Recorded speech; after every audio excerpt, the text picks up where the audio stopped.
kaya pala may sugat yung braso mo. Opo, sir. Kawawa naman si Rambo.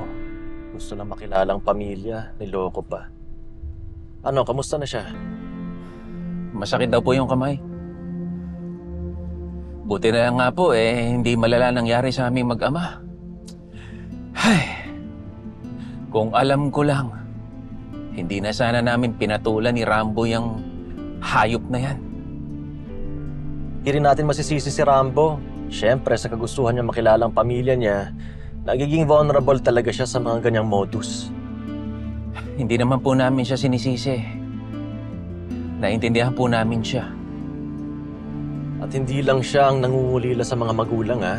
Si Oliver din, nung nakausap ko, sabi niya sa akin na hindi niya nakitang tunay niyang mga magulang. Wala na si Marian at hindi niya alam kung sinong ama niya.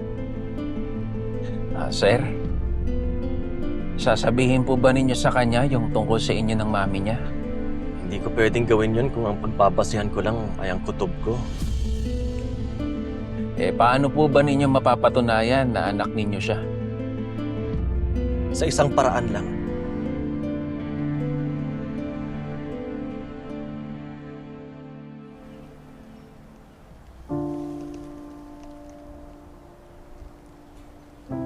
Tay!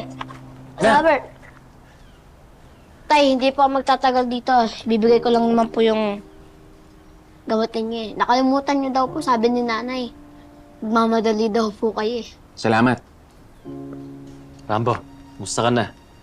Nabanggit sa akin ng tatay mo yung nangyari sa inyo, ha. Nga po, nakakaya po. Kasi, ayoko po kami nang hindi naman po namin kilala.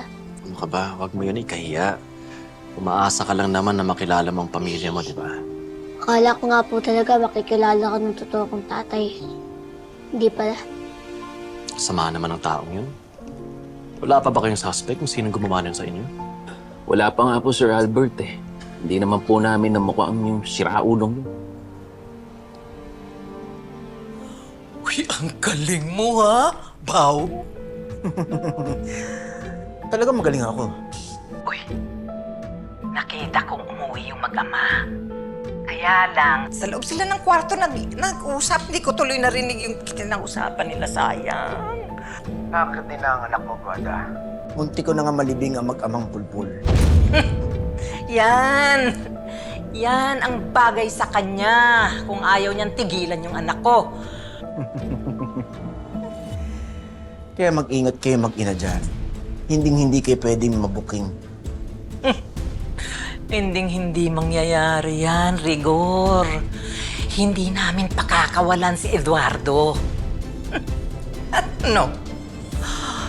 Pera na, magiging bato pa. Oy, no way.